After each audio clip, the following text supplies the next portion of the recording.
Hello, everyone. This is Ed Breniger, and welcome to the Eddie Network podcast.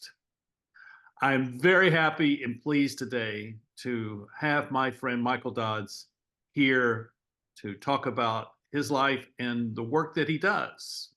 And I think you will be duly impressed. I know I am, but I'm grateful for who he is and what he has done in his life because it has touched my life and touched the lives of so many others in the work that he does. So welcome, Micheael. And Thank you. give us an idea of who you are and what you do and how you spend your days. Right. So I'm a person that's active professionally in both the university and the church. I'm a father and a grandfather. We're raising our four grandkids right now, so got a second batch of kids. I'm an avid gardener. As an academic, I'm a musicologist. I'm a historian of music, especially the history of music theory. And for me, that goes in a lot of different directions. So I'm an author, a researcher, a scholar. As a professor, I teach across, the entire historical stretch of music history, but I especially specialize in the music of the Baroque, that's to say the period of the 17th and 18th century. Everybody sort of Bach and Handel, so them especially. As a church musician, I'm a choral director, I'm a composer, I'm a worship planner. Every week I plan the worship for First Presbyterian Church of Winston-Salem. Um, I'm an intensely creative person. I'm also a deeply curious person. So those are my sort of the two things that I'm always doing. And one of the questions I'm always asking myself is, where should I be putting my creative energy?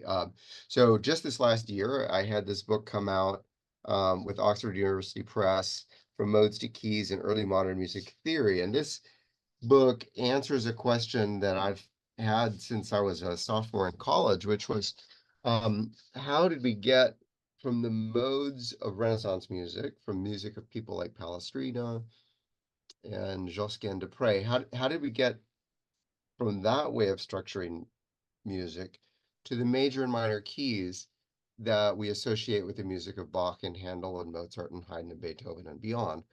And it's a really complicated question. What I've attempted to do in this book is to provide a simple model to explain a complex phenomenon. So I think the book has successfully done that. And it actually ties in.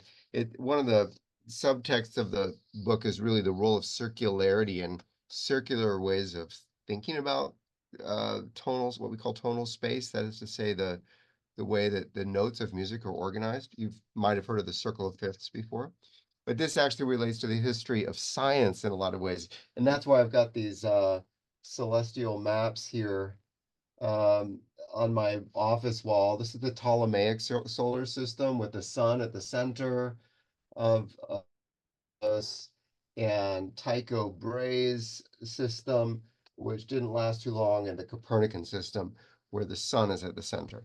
So, Was did I say the sun was at the center? Excuse me, the Earth is at the center of the Ptolemaic system, and the sun is at the center of the Copernican system.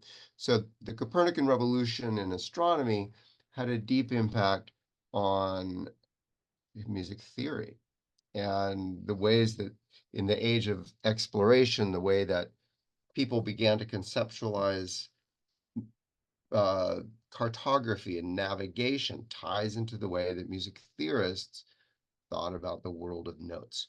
So that's what this book does, and I'm pleased that it's done because it's taken me 25 years to do it. And now I'm working on finishing its twin, which looks at the same question in the realm of musical practice rather than a musical theory. So it's looking at hundreds and hundreds of musical compositions from the 15th through the late 18th century. So that's a really big project.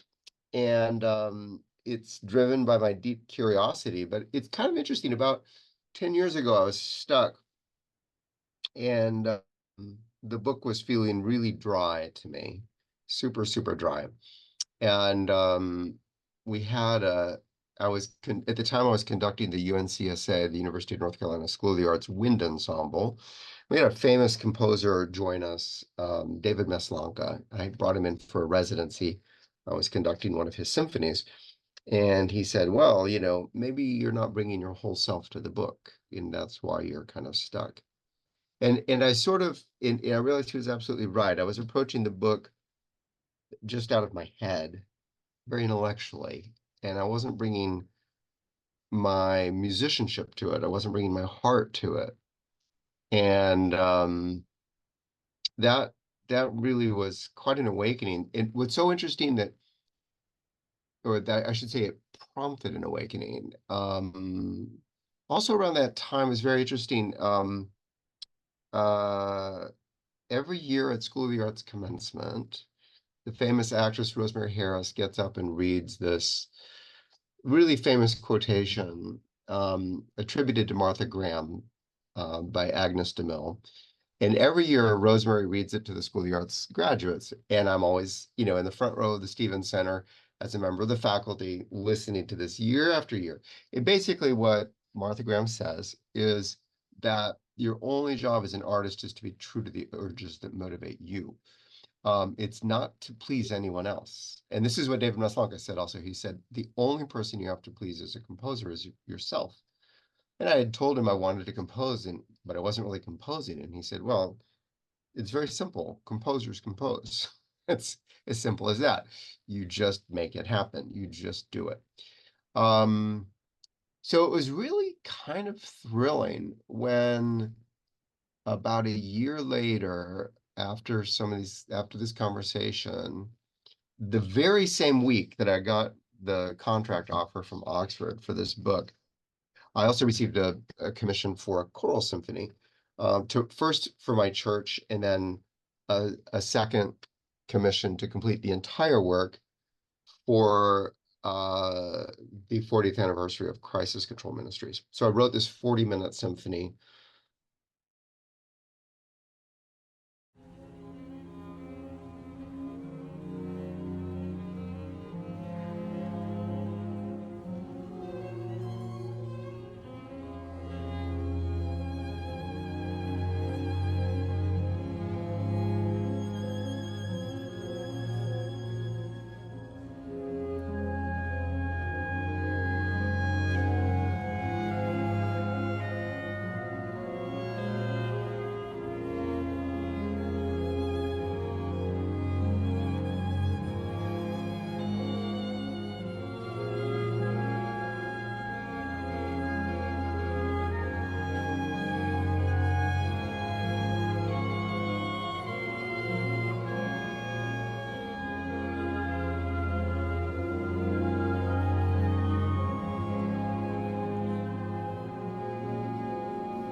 70 musicians, 70 instrumentalists, 70 in the choir, and we performed this symphony. It's a setting of Psalm 145.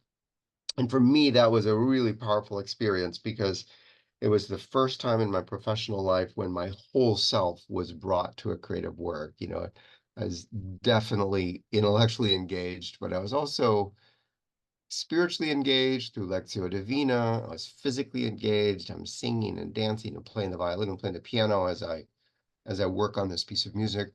Very emotionally engaged, and it's an intensely communal piece of music. I had to hire the orchestra before I was done writing the piece, so I knew the names of every player. Many of them were my long-term friends. Of course, I know almost everyone who is going to be in the choir.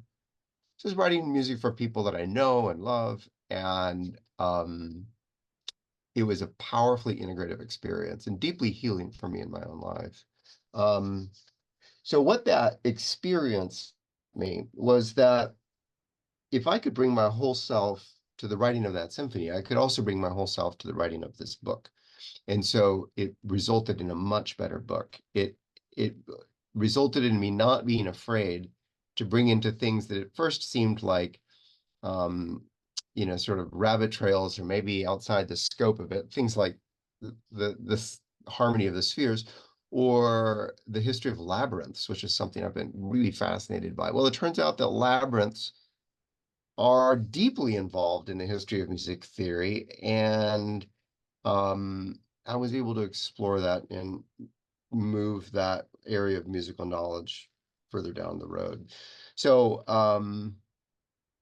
yeah, so it was a really interesting experience.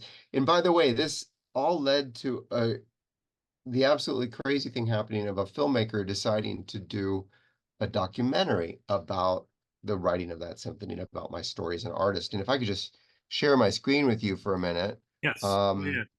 It's here it is. It's called are you seeing it? Yes. That's the film. It's called Blessed Unrest. It's won a whole bunch of awards. It's by Bon Maison Inc.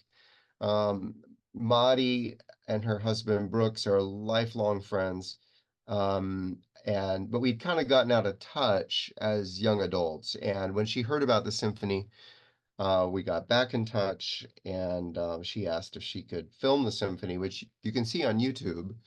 It started with that. It started with the YouTube recording. If you look up Dodds Symphony, it'll pop right up. But after the performance of the symphony, that evening and the next day, she and her husband said, we'd really like to make a documentary about this because it's so interesting. He happens to be the voiceover guy for the Discovery Channel show called How It's Made. So he's always been interested in how it's made, how things get made. How does a symphony get made in this case?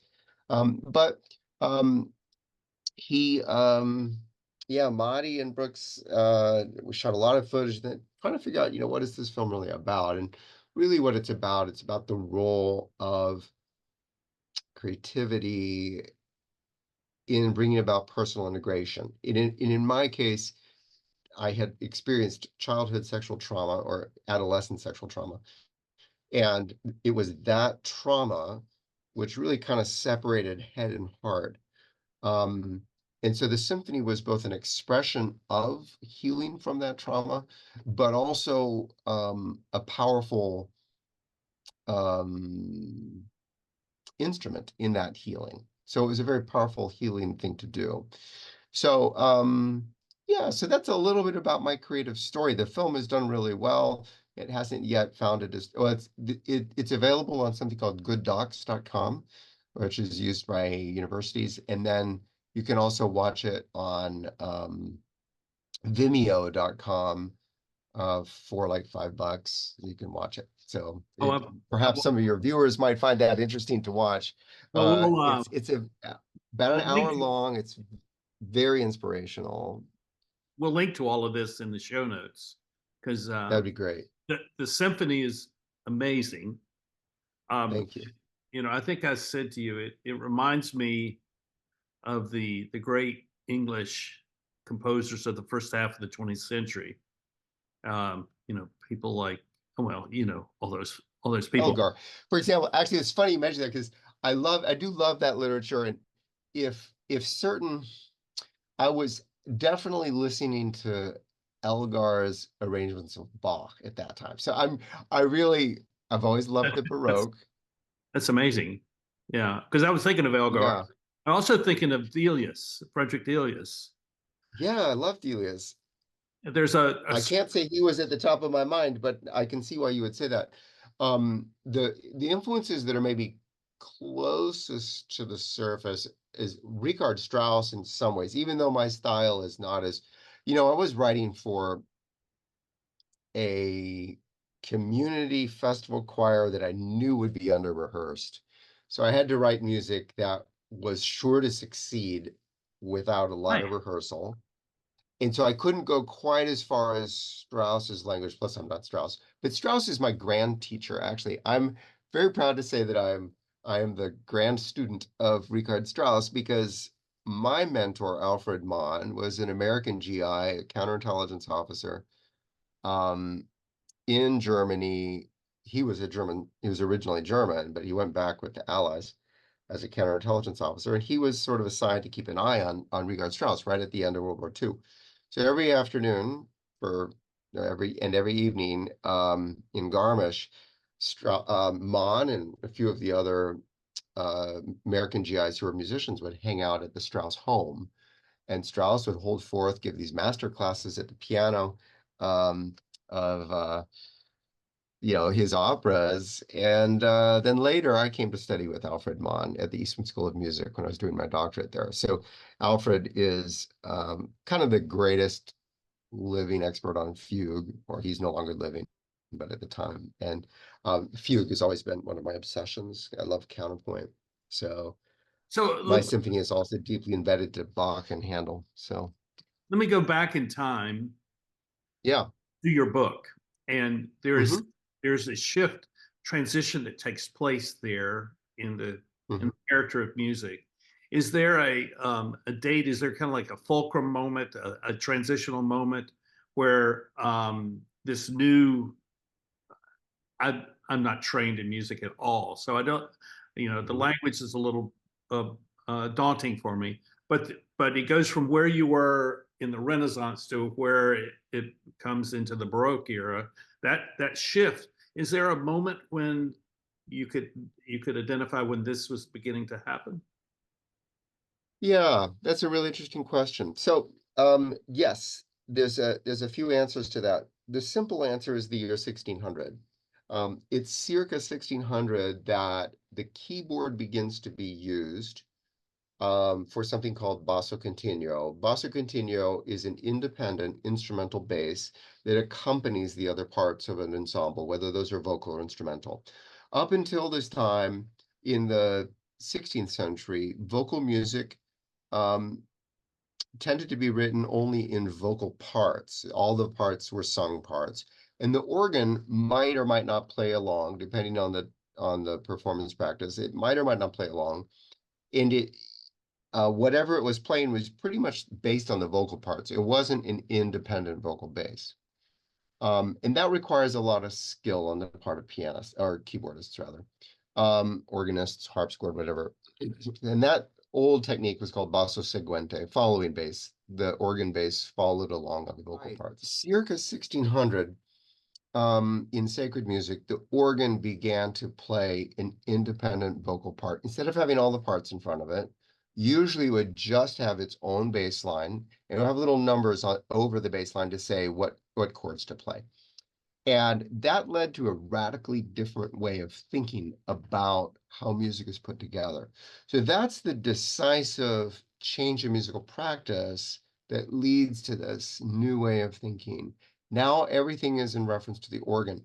Up until that time, people have been thinking about the notes and structures of music primarily in terms of the human voice, low to high. It's like a ladder, and you've got patterns of half steps and whole steps that make up scales, what are called modes.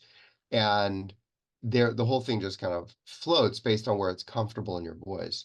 Once you start pinning it down to an instrument of fixed pitch, like the organ, suddenly you have to actually write what you want people to play. And this produces all sorts of um, um, things that have to be negotiated between the voices and the instruments, because organs couldn't play in every key back then. They could only play in keys with a few sharps or flats. So it's also very tied up then with the history of tuning and temperament. And fascinatingly, some of the giants of the scientific revolution, people like Descartes, the great philosopher and mathematician, and Huygens, the great Dutch scientist, Athanasius Kircher, and Salinas, the great blind Spanish music theorist, mathematician. They were all fascinated. Oh, well, perhaps greatest of all, Newton, Isaac Newton. One of the first things that they do as mathematicians is write treatises on the tuning of instruments, so that that could be a so because the mathematical problems are so significant, and it's really the invention of the decimal point and and logarithms that allow this problem to be solved mathematically. So there's a lot of connections there with cartography, because this is also around the time that the Mercator projection comes into use. And the Mercator projection is a really interesting analog to what's happening in music. If you think about the Mercator projection, you might remember that it's the one that we always had in our school books, where Greenland is huge because the vertical lines on the globe are normally on a globe they converge, but in the Mercator projection they're kept parallel, and this results in extreme distortions of space and shape at the north and south regions of the globe. The advantage of that is that compass direction is consistent. If you're using a Mercator projection, you can set a steady compass heading, and as long as you go that, you'll map onto that. But when Mercator first comes up with this, it's an intuitive. He doesn't yet have the math to actually quantifiably indicate the data points on his map projection. So it's a little while, it's a couple decades later that Edward White in England, having now armed with logarithms and decimal points, is able to more precisely indicate the exact latitude and longitude of geographic locations. So something similar happens with music theory, where they intuit what we now call equal temperament or circulating temperaments, but they didn't yet have the math to do it. So music was really developing parallel to all these other things, science and philosophy and absolutely. and and I don't think I've ever heard anyone say that before. But Yeah, it's very interesting. Yeah, well, go ahead. it's like music is music, and it hangs out over there, and it sort of serves as background, and Mm-hmm. it supplements things. But what I'm taking from this is that if you understand the history of the development of music at this time, you're going to understand how mathematics and science became far more practically oriented, because there was a well, I would say that music is something that we learn or hear intuitively. It's something we feel in our body, in our bones, so to speak, and therefore we learn music. I mean, with those Mm-hmm. tunes stay with us, and Mm-hmm. Mm-hmm. but behind that is this mathematics and this science that Mm-hmm. Mm-hmm. uh, Mm-hmm. informs the way it's structured. Absolutely. So what's so fascinating about that is, if you go back to ancient Greece, we have the development of the liberal arts, the term liberal arts. And the liberal arts, as you probably remember from college, are those areas of knowledge that a free person, a member of a Greek democracy, needs to know in order to be well educated. And there's differing divisions of them in antiquity and late antiquity, but for the most part, by the time they reach the Middle Ages, it's thought of as seven. You've got the trivium, grammar, logic, rhetoric, and then you've got the quadrivium, arithmetic, geometry, astronomy, which is four-dimensional geometry, and music. Music is the crowning art of the seven liberal arts. And there was always a division in culture in the Latin West, also in Byzantine culture as well, between the thinking musician, the person called a musicus, who we would call a music theorist, and a practical musician, someone who actually makes music. And this division has not always been very helpful, but I think that it does get at what you were just talking about. There's the experiential passive approach towards understanding music, or even perhaps a practical, you're making music, you're a musician. But then there's understanding music and how it relates to everything. The fascinating thing for me about the history of music theory is that, which is really my wheelhouse, it's really my specialization, is that music actually reflects each of the other liberal arts.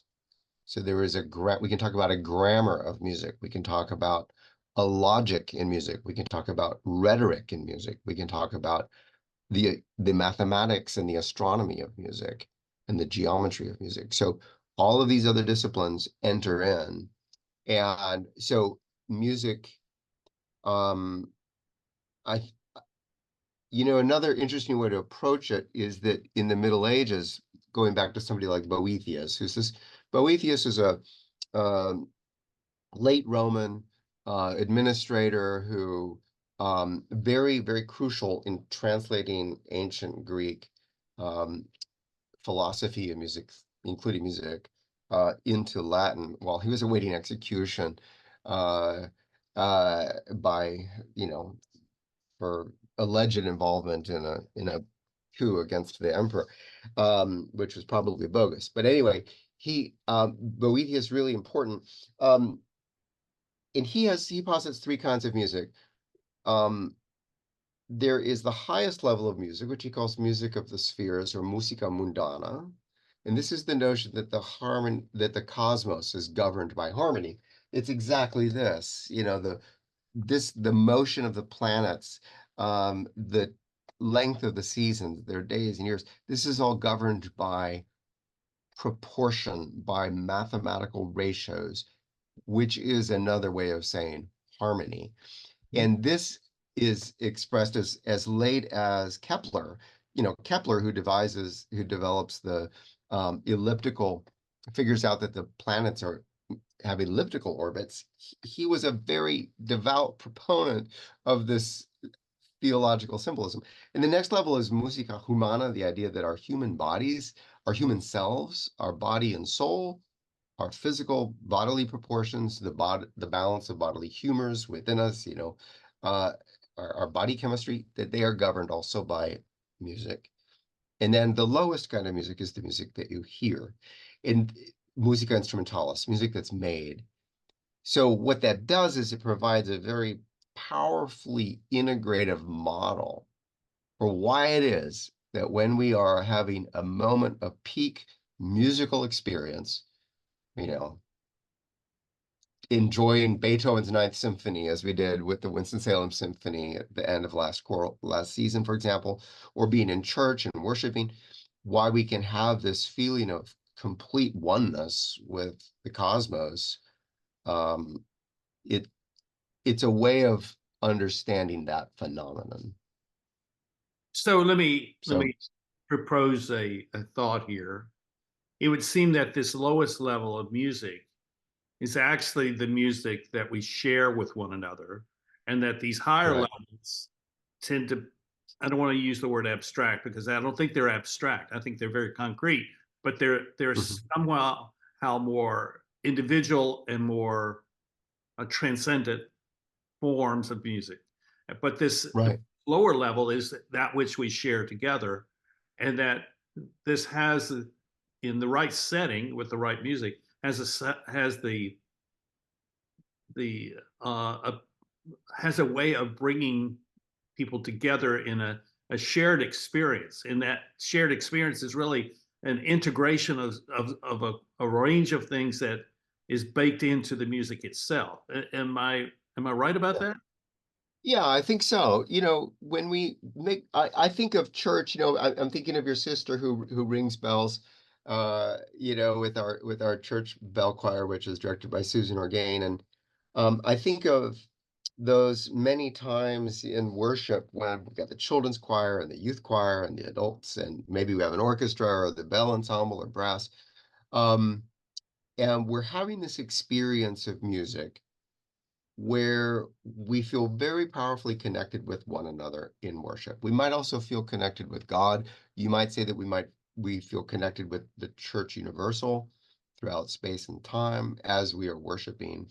This is especially true, I think, when we sing music that's um, widely known and old music that's deeply part of a tradition that connects us with a sense of the past. It maybe is widely spread different cultural manifestations of the church.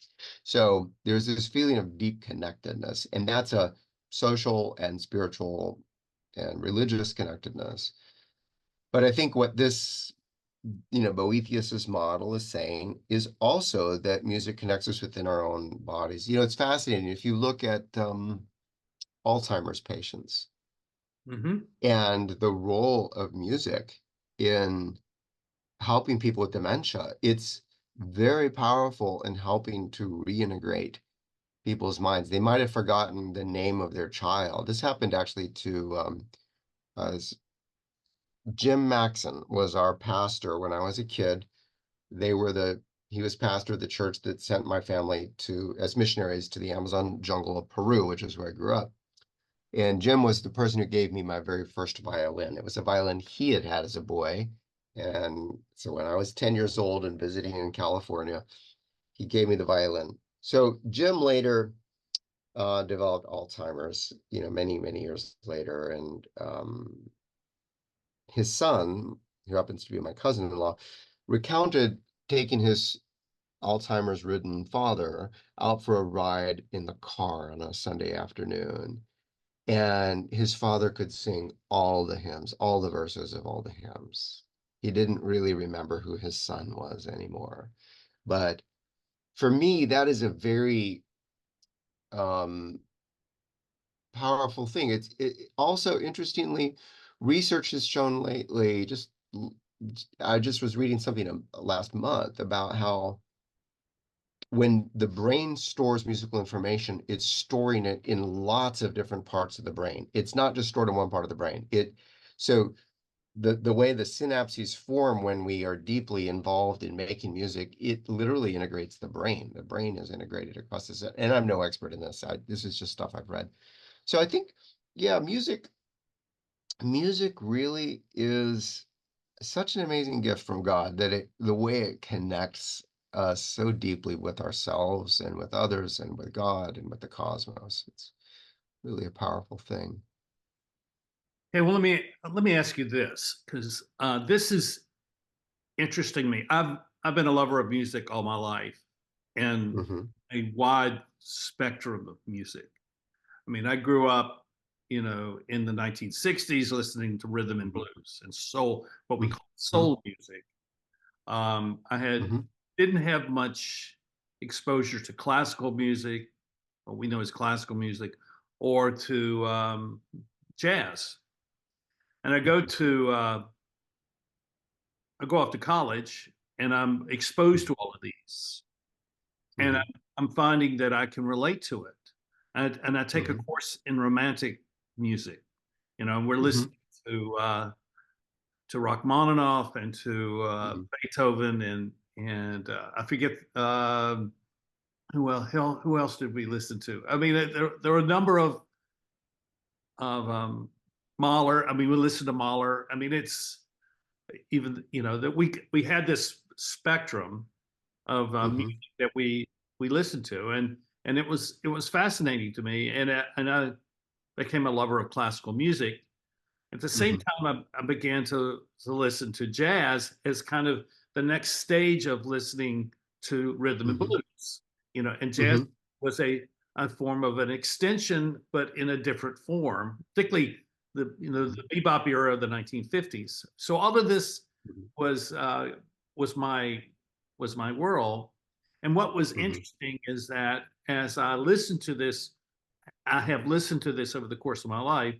Some of the things that I have begun to listen to that I have an appreciation for is stuff that, um, 50 years ago I would not have listened to because it would have sounded chaotic. Like Mhm.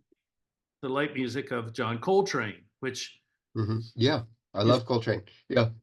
I don't know what you would call that, but that, it's very expressive, and I under I understand it at some level.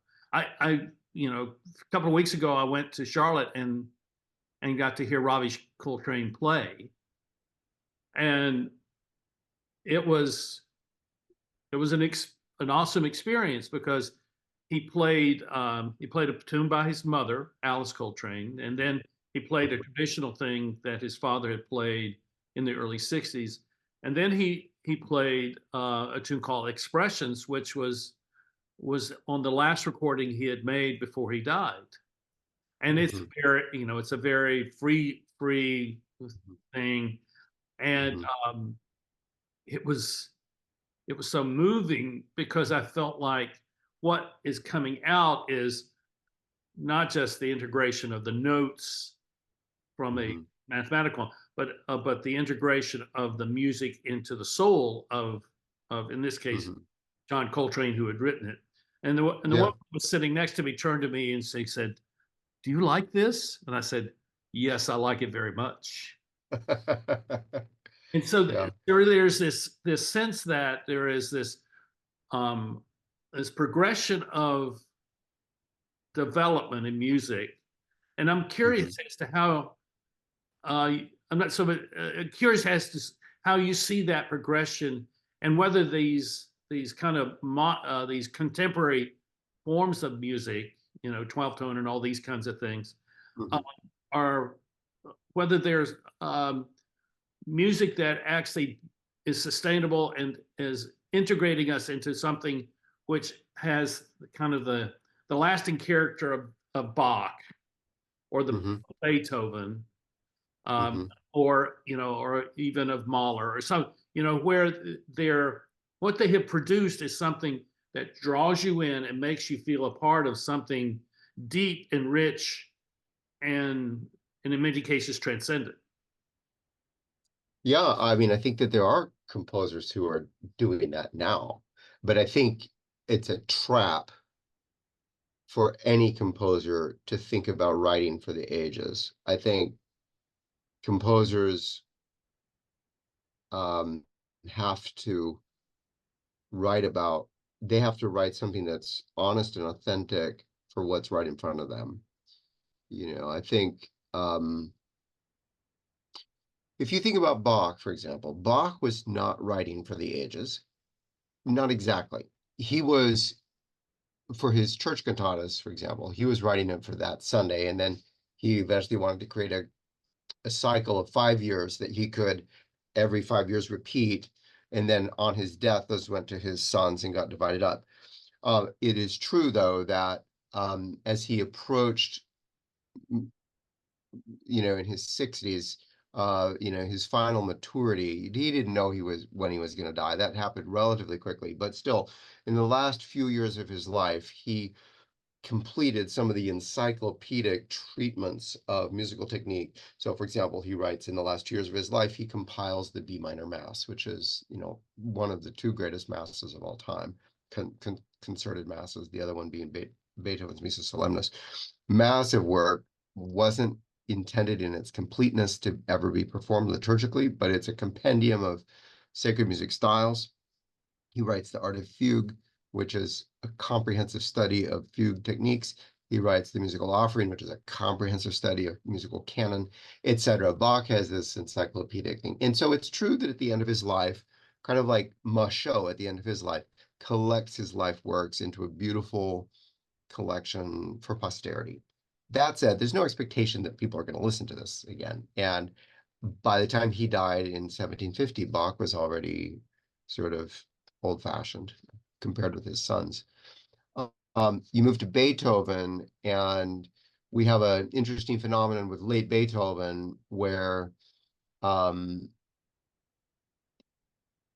there's a couple of interesting things that are happening. One is that Beethoven in his late years becomes, let's say the last, really the last 10 years, but especially the last 5 years, becomes obsessed with counterpoint and the craft of counterpoint, which is the writing of independent musical lines against one another.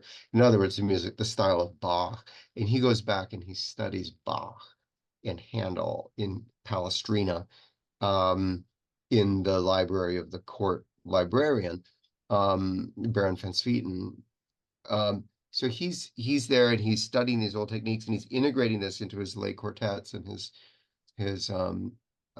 late concerted music with instruments. So and then you mentioned Schoenberg. Schoenberg is perhaps the most Schoenberg, who's born in the 1880s and dies 1940s, is the composer with the a very intense historical self-awareness. He saw himself very much as the heir of Brahms and Wagner, and he's very self-conscious about writing music for the ages, so it's very interesting, but in that regard. But I think that most composers. So what happens then when you get into the 20th century is you get into the era of recorded sound, but you still always have this competition about where your music fits within a repertory. So if you think about Beethoven, Beethoven is the first major composer whose symphonies never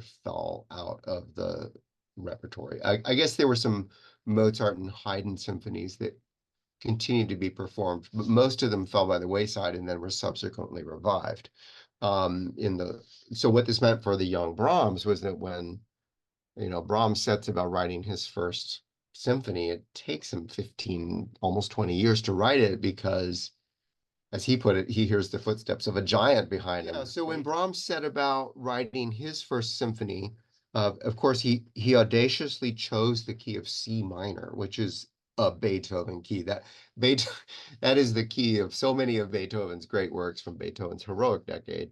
It took Brahms about more than 15 years to write that first symphony because of kind of coming to terms with the Beethoven legacy in terms of the Beethoven reputation, but also the way that Beethoven himself reinvents the symphony. So all of which is to say is that as you go through the later 19th century and into the 20th century, a lot of composers have much more of a sense of historicism and where they fit within that, and where they fit in an evolutionary pattern. And so, you were talking earlier about the evolution of musical style, for example, from the blues to jazz and to free atonal jazz, So there's always an evolution of style, but in classical music, and maybe this is true in jazz as well. I've not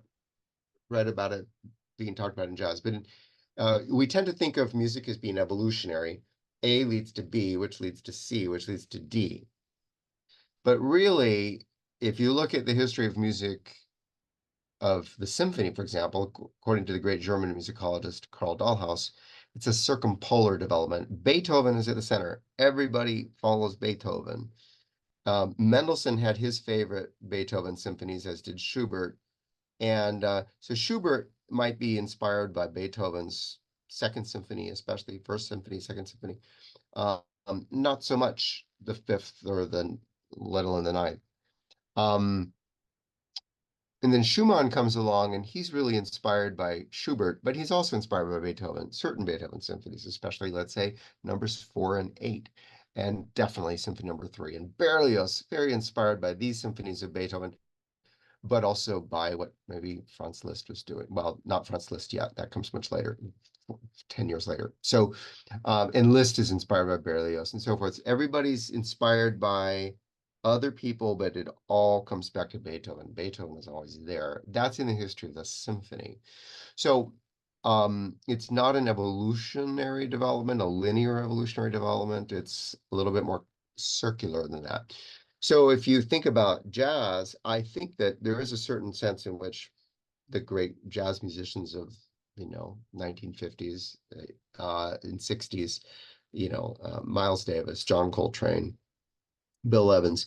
They're probably directly inspired by what other people and they themselves were doing last year, but also, hearkening back to people earlier in the tradition.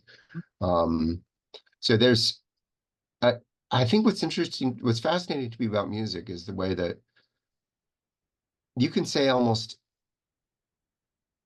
so much within a very, very simple style. You don't always have to rely on complexity. You can reach way back to the most fundamental traditions. In classical music, that would be plain chant. In jazz, it might be Bessie Smith and the blues. You can reach back to the very origins of a style and say so much. Would you say that what we have in that instance is the musician or the composer seeking to connect to the past in a meaningful way that sort of is a form of appreciation, but at the same time, a form of staking out their own place in that genre? Yeah, that's a good question. I'm not sure I could answer that. I think the motivations would be different for every artist, but I do find myself thinking about Coltrane at the moment.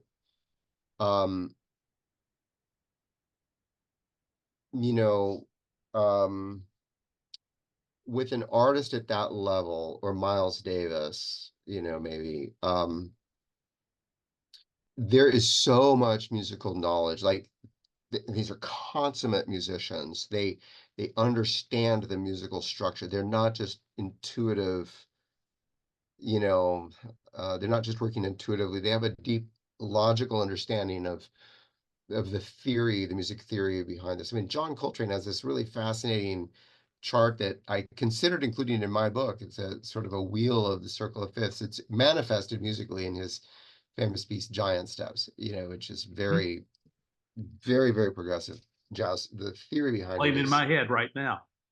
all right. Yeah, right. So you get this deep intellectual sophistication combined with complete mastery of the instrument to be able to transcend head and serve heart.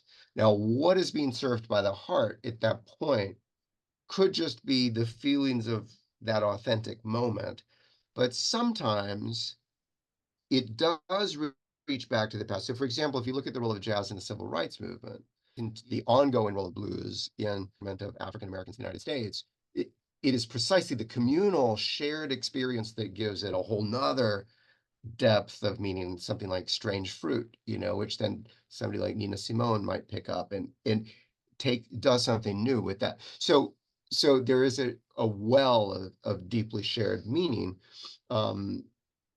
that transcends the individual.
So I think it depends though on the piece. Not all music is trying to do that.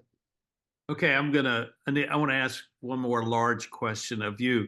Since you're a church musician, Hmm. um, and I'm not going to ask you to give us a critique of church music in general in the modern day. I'm not really interested in that. I'm more interested in how you understand the spiritual component of music in the context of a church or a context of a worship. What do you see as taking place when your choir is singing and the congregation is standing and singing along with your choir, and there may be a string quartet or quintet playing along with them? I mean, I've told you this, that it's, Hmm. to me, this elevates my sense of spirituality beyond simply there being words and concepts and ideas, that this is Hmm. something much greater and larger. So can you speak to that as a church musician? Yeah, I think you have to start as a church musician. I think you have to start with the spiritual center. Um, and that is to say that when we worship, where two or three are gathered in my name, I am in their midst. So when we worship, it is in the presence of God. Um, it's not just a social activity like singing songs around a campfire for fun, or even attending a symphony concert, which itself can be a transcendent experience, but it's a different kind of thing. It's intentional, it's community, and it is centered on God. God is the audience, rather than the audience being the audience. The audience are the performers, which is a very different way of thinking about this. In fact, one of my favorite philosophers, Hans-Georg Gadamer, has this wonderful book called Truth and Method, where one of the things he talks about is the nature of the artwork and the nature of plays. Well, first of all, play is a clue to understanding the nature of a work of art. All work of art is basically a play. It's a form of play. And a stage play, is also a form of play. But he takes this further and I suggest in a paper I'm working up that's going into this book, that worship is also a kind of play. And what do I mean by play? The play has no purpose. Play has no purpose. When my grandchildren play, there's all sorts of things that are happening. They're forming new synapses. They're learning new skills. They're learning how to get along with each other. They are building a playhouse. They are conquering dragons, or learning negotiation skills, or learning athletic skills. But those are not the purpose of play. The purpose of play is play. Play is its own activity. And that is the way it is with worship. When we worship, we don't come to worship in order to get something or accomplish something. The purpose of worship is essentially the playful back and forth of relationship with God. It is to be in the presence of God. That's why I love when C.S. Lewis describes Aslan and the children. So often in Narnia, they're romping. There's no purpose in this. It's just an expression of joy. And so when the purpose of worship becomes evangelism, or the purpose of worship becomes teaching, or the purpose of worship becomes spiritual psychoanalysis, then it has lost its essential aspect. All of those things can happen in worship, but the purpose of worship is the back and forth. So Gadamer talks about, well, what is play? And play has a lot of elements to it. Um, Play is something that is experienced as a kind of back and forth. We talk about the play of waves. We talk about the play of light on a curtain. We talk about a play of words. It's a back and forth. And when we enter into play, it is actually we who are played upon.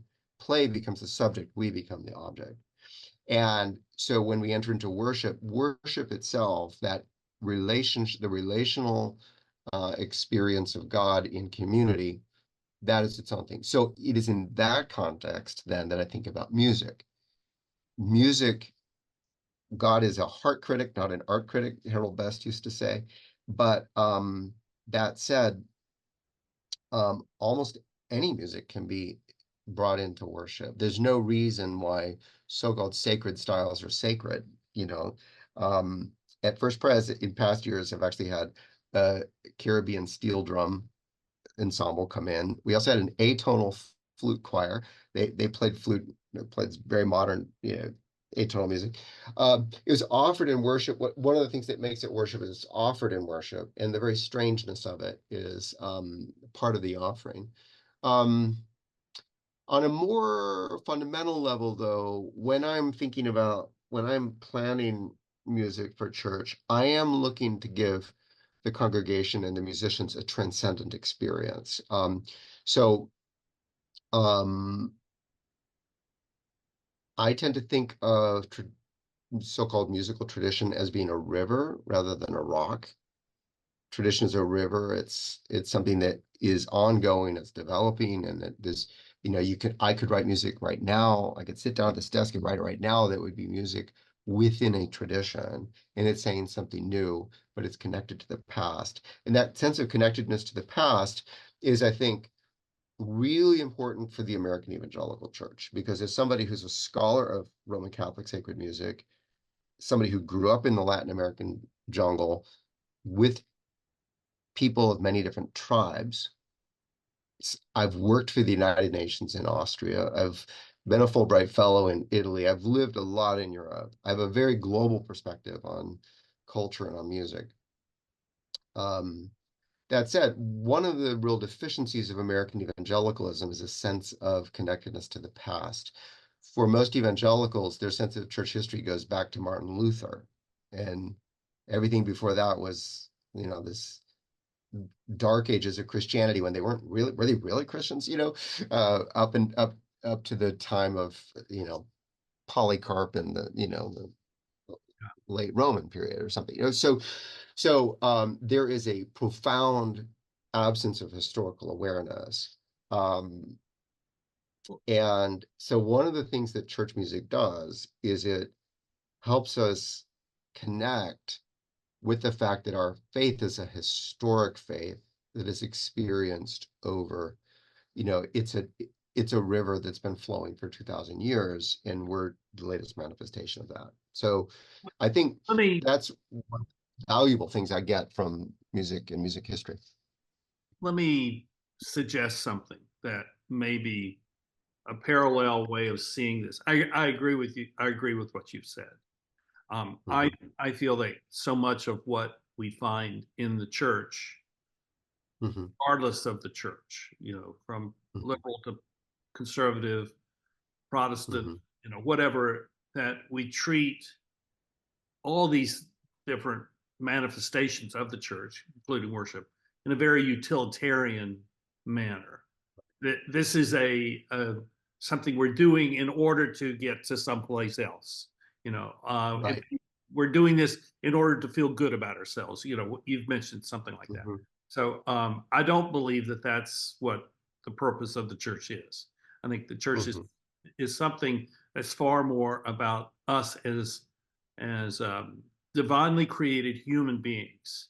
And so when Mm-hmm. we gather, what we should be experiencing is the sense of the flourishing of what it means to be a human being in relationship with God, who is our creator.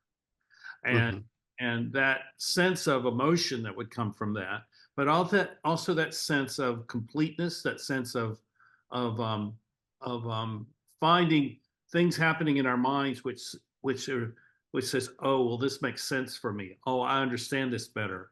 Mm-hmm. It's not that the stories, oh, that's a good story. The story is really a point of showing us who we are in the context of this larger story of what Mm-hmm. God is doing.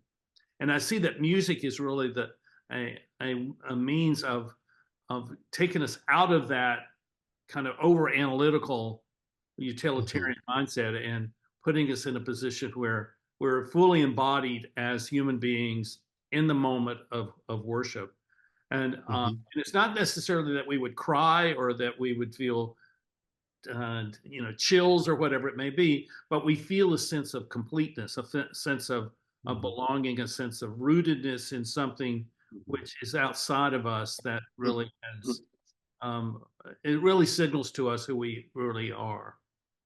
Yeah, I absolutely agree. And it's interesting that you just used the word embodied, because I think that's a pretty crucial word. If you think about music theologically, one way to view it is as incarnational, as a kind of sacrament. And I tend to think of music as a sacrament with a small s, it's a means of grace. Right. It's a means of embodiment. And so, when we offer music and worship, that embodied experience of making music, of singing words, not just saying words in appealing to the reason, but to sing them, to fit them in with melody and harmony and rhythm, and to take our emotions somewhere to experience them holistically. It's a profoundly embodied experience that one could view as kind of incarnational, and therefore as a kind of means of grace. So that's why, yeah, I agree with you. The purpose of music in church, it does a lot of things. It creates unity, it expresses emotion, but those are byproducts.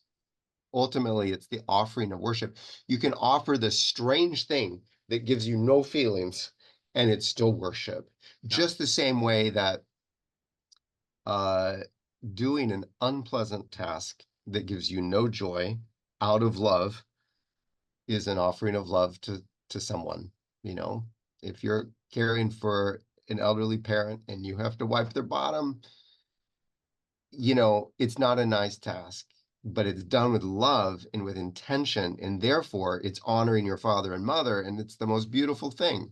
I say this because my father died of Alzheimer's, or not Alzheimer's. My father had Lou Gehrig's disease. He had ALS, and caring for him during those last years was the most beautiful thing. It was really precious. I'm glad I got to do that because, It was it transcended the an mundane, didn't it? Yes, right. So I'm not saying that church music should be ugly, but what I'm saying is what makes it worship is that it is offered with love. Yeah. And that's why the worship wars about so-called contemporary vernacular music and classical music can be really problematic, because aside from the aesthetic and musicological or musical issues, what's really important is how is it offered? Is it offered with love?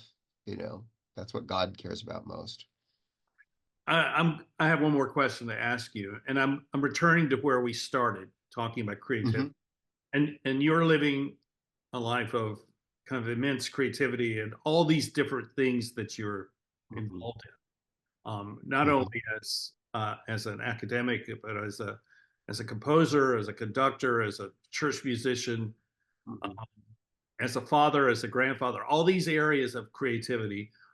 What is it that gives you hope for the future in all of these activities that kind of commands your life? Because I mean, for a lot of people, they would see all of this as a tremendous burden that you must, and it's a burden that is sapping you of the very essence of life. I mean, I know people who feel this way about the things that they're experiencing, but knowing you, this is not you. That's not what you feel or sense. And Mhm, so I'm mhm. curious as to how you take all of this and find a reason to continue and to give yourself to this, because there is some hope that is at the end of that kind of equation. If we want to use that word. Yeah, I have a lot of thoughts about that. In that famous Martha Graham quotation that I mentioned earlier, she says, "There is no satisfaction at any time." There is only a queer, divine dissatisfaction that makes us keep on moving. And that is the dilemma of my life. And I say this, it is the part of myself that I most love and most hate, which is that I am a person of intense longings. And the longing to create first and foremost. And so, and I'm ambitious. So I don't pick just any musicological problem. I pick the hardest possible problem to solve, and it takes me 25 years to do it, you know. Um, and so what this means is that I've had to be faithful for a long time, you know, as Eugene Peterson's, you know, a long obedience in the same direction. You know, it's like, I feel like this is a question God gave me to solve, and I have to be faithful to it. And that means years of trudging through the desert, doing things that result in the final creative project, you know, the published book, thanks be to God, but which involve a desert of the soul in order to get there. Yeah. So for right now, for example, this summer I'm typing up the musical examples for the next book. I've got to enter, you know, create, type all of these up in musical notation. Every dot represents a couple of keystrokes. And you know, it's not intellectually interesting. It's not, I mean, I'm intellectually engaged, but it's not, you know, it's not like writing words or writing music. It's just transcribing stuff, and it's slog. It's not enjoyable. And so this then causes me despair because my soul gets out of balance. Um, so what gives me hope? I think that the things that give me hope are, you know, when I come back to scripture, this morning at uh, 2 a.m. I was, you know, woke up, I was thinking about the presidential debate. I was feeling very depressed. I was worried about family problems. And one of the Psalms I've memorized came to mind, which is Psalm 103. You know, bless the Lord, O my soul, and all that is within me. Bless his holy name. Bless the Lord, O my soul, and forget not all his benefits. List several things, forgives all your sins, heals all your diseases, redeems your life from the pit. Um, who renews your who satisfies your desires with good things so that your youth is renewed like the eagles. And that verse, who satisfies your desires with good things so that your youth is renewed. I think that verse gives me, today that verse has given me a lot of hope because, you know, this desire to create, this burning urgency to create, it is not a wish, it is a force put in me by God that I wish I could turn off sometimes, but which I can't. And so that desire, I think the day I die, I will probably still have a dozen projects that I will be wanting to do. It's just the way I'm wired. And it's taken me a long time to come to terms with that. So that scripture definitely, I think, you know, so what are the things that renew my youth? You know, um, in no particular order, going swimming in the summertime is great. I always feel so renewed after I've taken a dip in the pool, especially playing with my grandkids in the pool. Um, I've always loved being underwater, and I love to hang out underwater, whether I'm at the beach or in the swimming pool. Another thing is gardening. Gardening can be the most vexing, maddening thing when slugs and pests and deer eat your crops, but it can also be the most rewarding thing. And gardens are so renewing for me, you know, time in the garden. This time of the year, I spend a lot of time just sitting in my garden. I don't necessarily work. I might also just sit and just enjoy. Um, and so gardens are replenishing me. Certainly things like art museums and travel replenish me, but this summer I haven't been able to do any of that. I've had to stay and be faithful to the tasks that are right in front of me. So I haven't had any trips to Europe this year. I was supposed to be at the Sorbonne at a conference in Paris last week and chose not to go in order to focus on these projects. Certainly, making music with friends is like one of the best things ever, whether that's in an official capacity at church or informal. Those are some things that renew me. But probably most of all, it's actually composing, like sitting down and composing. Um, Instant gratification is really nice. And when you tend to bite off academic projects that take 25 years to complete, it's really nice to have relatively instant gratification. An example of this was a couple Christmases ago, I sat down Christmas Eve, started composing a piece of music based on a Christmas text. In 3 days, I wrote the song, and a week later, my son and a singer recorded it. It's called O Sapientia. It's based on a poem by Malcom Guite.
So that was like instant gratification. And writing music so quickly and having it recorded pretty soon, that's really gratifying. Whereas things like symphonies and books, they take a lot of time. So I've also learned, I think gardening has definitely shaped me because gardening shapes your character. Gardening, if you go back to, Socrates and Plato and so many philosophers, and they ask, well, what is the good life? What does it consist of? Well, having a garden is part of that. This is in the Bible too, every person sitting under their fig tree and their vine, this idea of a garden as a manifestation or a way that we experience God's blessing in our lives. And but gardens, nature is unforgiving. If you don't plant at the right time, no dice. It doesn't. It's a failure. Nature doesn't wait. And at the same time, we have to wait. We have to do things. If you want the garden to be glorious in April, you've got to make sure that the right things go in the ground in September. And a garden is not produced in 1 year. It's something that's the product of many, many years. So it requires the long game. It requires patience. And that's one of the ways that gardening has shaped me as my understanding of the creative process. I'm happy for things to percolate for years. Well, they say that art is never finished, it's just abandoned. Right, right. Micheal, This makes me think of people like Charles Ives, yeah. for whom that was very true, or Bruckner, always revising their works. Micheal, thank you for being here. This has been exactly what I expected and more. And I appreciate you. I appreciate who you are as in all the things that you do, but especially as a friend. And thank you. I wish you well on the completion of this book. And I know you have other writing projects. And I look forward to being a beneficiary of all of those in the future. So I wish you well, and thank you for being here on the Eddie Network podcast. And thank you all. We will put a bunch of stuff in the show notes so that you can find Micheal's work and listen to his composing. And it's really quite great stuff. Thank you for watching. It's an honor. Thank you for including me. My pleasure. And we'll see you all next time here on the Eddie Network podcast. Bye-bye.